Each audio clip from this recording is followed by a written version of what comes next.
Welcome to Futro Stories. We're doing some missionary stories today, and I've got a very special guest. If you want to introduce yourself and tell us where you served your mission. Yes, my name is Brad Quinn. I'm Jordan's brother-in-law. I served my mission in Fukuoka, Japan. Oh, that sounds so cool. Fukuoka. When I opened my call letter, I wasn't quite sure how I should say that because the first three letters are F-U-K. I was I'm about to say something embarrassing. But Fukuoka, great. Yeah. I've always wanted to ask, but why do people do peace signs in pictures? Or is that not Japan? Is that China? No, that's Japan. I mean, it's all of Asia, but it's definitely Japan. If you want to know the honest truth, I think they are super self-conscious about their cheeks, because you notice, I mean, they do this sometimes too, but Japanese people in general, when they're eating, even when they smile, like when they're laughing, they cover their mouth just because they're really embarrassed about a lot of things to do with their appearance. Oh, interesting. I feel like especially in front of Americans. So when they do this, I think it's pretty common knowledge that they're hiding their cheeks, at least teenage girl. Well, I shouldn't say only teenage girls, but you'll see that a lot. They put their peace signs and they put it up to their cheeks. That's so interesting. They try and cover their face any opportunity they get. It's kind of sad, but interesting. Yeah. It's fascinating. Oh, I'm so excited because it's like a whole new culture that we get to dive into. Yeah. Let's get right into it. So let's start off with some stories. One of your favorite stories. Favorite story. I kept coming back to this one. By the way, it was so much fun to I spent hours reading through my journal, just remembering stuff. And there's so many things I forgot. But one thing I'll never forget is always in Nakatsu, my second area, we would go to lunch at this grandma's house all the time. And the food was usually disgusting, but she was just the best. And she was a single lady, so we weren't able to go into her house. But in Japan, they have what's called a genkan. It's like a lowered square area, 3 foot by 3 foot area before you go into your house, where you drop off your shoes and put your coat and stuff. So she would bring these tiny little chairs, just like bar stools, and we'd sit in her genkan and leave the door open, and she would feed us lunch. And she was just the sweetest lady. She would usually just make these rice cooker meals that had all kinds of weird vegetables. I feel like she enjoyed just getting the weirdest vegetables she could find and seeing how we would react to them. But yeah, I mean, it's a simple story, but I mean, the companions that I had at the time, if you were to ask them too, they'd probably say that was one of their favorite parts of the mission. She was just so sweet and so funny, and it was just the best. She loved us so much.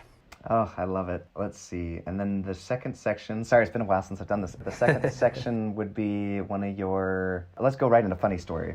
Okay, I have two little ones, both to do with training new missionaries. And they were actually both in the same area. I trained 2 missionaries, one right after each other, just for one transfer each. But first one, it was raining a lot. This missionary was pretty unsure of why he was out there. He just was not. He was just reconsidering really being out there. And I was just no, let's just keep. I was just kind of a put your head down and get to work kind of missionary. And so I used to use umbrellas. It was raining a ton. At the beginning of my mission, I used umbrellas, but when you're on bikes and you have to haul an umbrella around, and it I don't know, I was just I don't need an umbrella anymore. So I would just use a rain suit and wear a hood. And I think as we left the apartment that day, he was should we get some umbrellas? I was no, we don't need them. Or I said something like that. Somehow that came off to him as missionaries aren't allowed to use umbrellas. And so it was 4 p.m. It had been raining all day. We were drenched to our core. And I just was you're going to get wet anyways, so might as well just not even try to stay dry. And he just had a breakdown. He was how do all these missionaries do this? He was you're telling me that people stay out here in Japan where it rains every day and just are soaking wet all day, every day, and you're not allowed to use umbrellas? And I was wait, you're allowed to use umbrellas. I just don't. And he was are you kidding me? He was I don't know. He told me several times after that, he was I seriously wanted to snap your neck at that moment. But Wait, did you wear a raincoat at least? I would wear, so there's these like rain suits in Japan where it's like a tracksuit, but it's all waterproof. Well, waterproof after a certain amount of time. It's not, but they have these like huge hoods with like plastic, like it's almost like a little mini umbrella on your head. Oh, that's awesome. He didn't have one of those suits, and I just didn't bother to bring umbrellas, and for some reason something I said made him think we weren't allowed to, so that was funny. And then the next elder I trained, same kind of thing, well, no, different thing, but it had to do with rain. When he came off the bus from transfers, he had his helmet on the bus because he couldn't carry it because he had so much stuff. His helmet was like sideways and his eyes were just like wide open. He's like, "Elder, quit!" He was just like so excited to be a missionary, and like the most classic green, well, we called them beans, but most classic bean you could have. And it was like our second day, and I was like, "Just so you know, it's going to rain a lot today, so we're going to get wet." And he was like, "I love the rain." And then I said something like, "Well, you're going to learn to not love the rain pretty soon." And he was like in that attitude of, "I'm not letting anyone, these old missionaries, I'm going to bring light into it. Like, I'm going to bring enthusiasm into the work," like just the most classic new missionary. And then it rained all day, and we got back soaking wet, and he hadn't protected his bag. Like, I had this like rain cover that I had put on my bag, and he didn't use one. And so we got back, and his Book of Mormon was wet and ruined, and he felt like he had just like done the worst thing in the world, and his Book of Mormon got wet, and he ruined a Book of Mormon. And so he literally said the words, "I hate the rain." Like the next day, after being like so enthusiastic, like, "I love the rain," he literally at night after we came back was just like screaming, "I hate the rain." So funny. I never would have expected that. I didn't know it rained that much in Japan. That's crazy. Yeah, there's like, especially during rainy season, it's every day for like a month or so. Wow.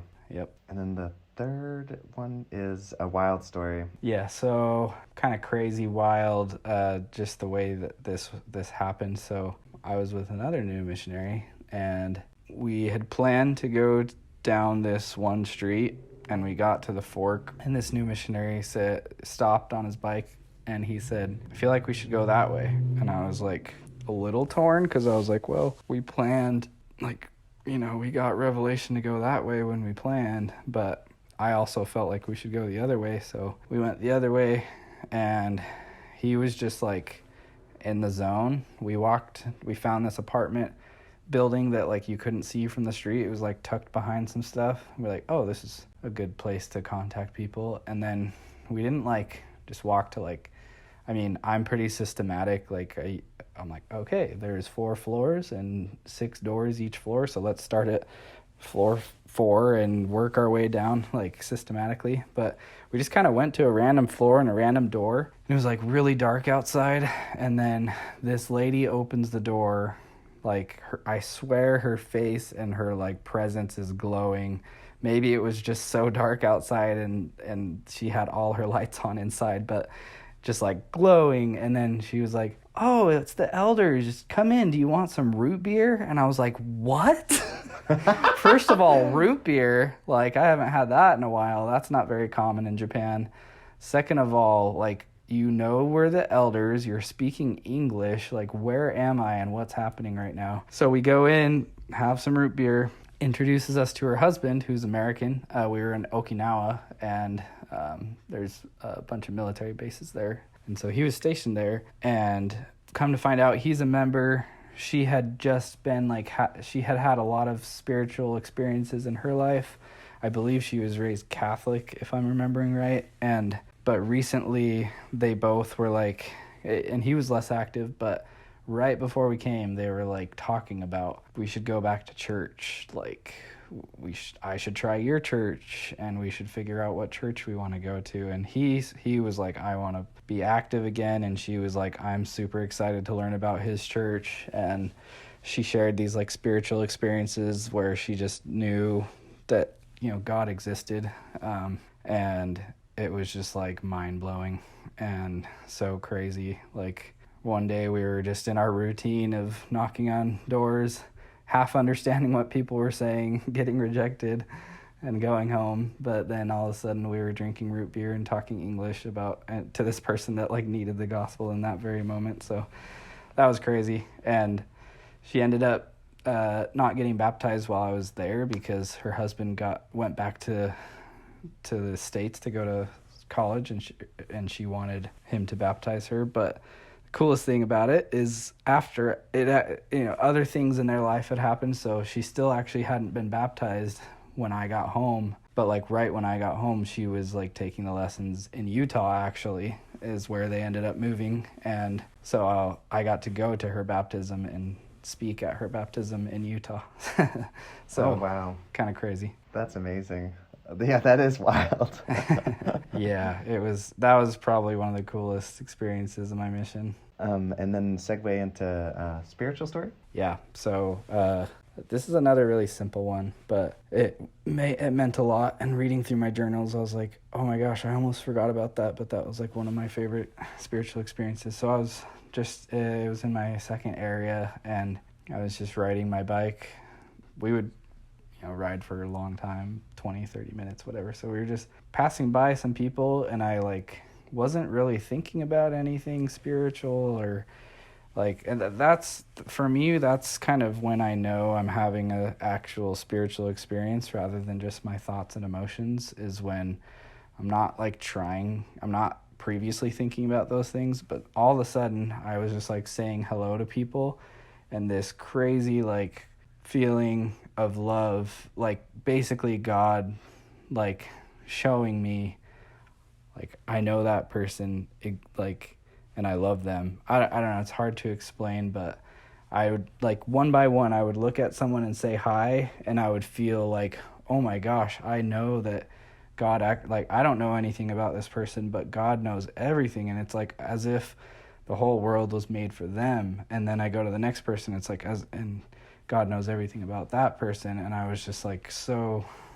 filled with love and like amazement that God knew everybody basically, and that I couldn't deny that I knew that because of not just the thoughts, but the way I was thinking. I was like, this isn't my mind. These thoughts coming to my mind aren't my words, aren't my thoughts. It was just crazy.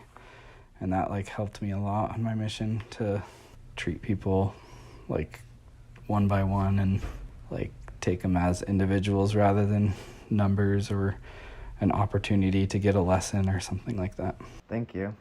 And then if you want to close it out with a testimony in Japanese, I hope. Yeah, it's definitely dwindling. I had to like remember a few, like, how do you say your testimony in Japanese? But yeah, I'll go for it. Oh, geez. じゃあ、イエス・キリスト教会、oh gosh、マスジッツ聖帝イエス・キリスト教会は神様の教会だとしてます。そして、イエス・キリストは皆さんを、愛してます。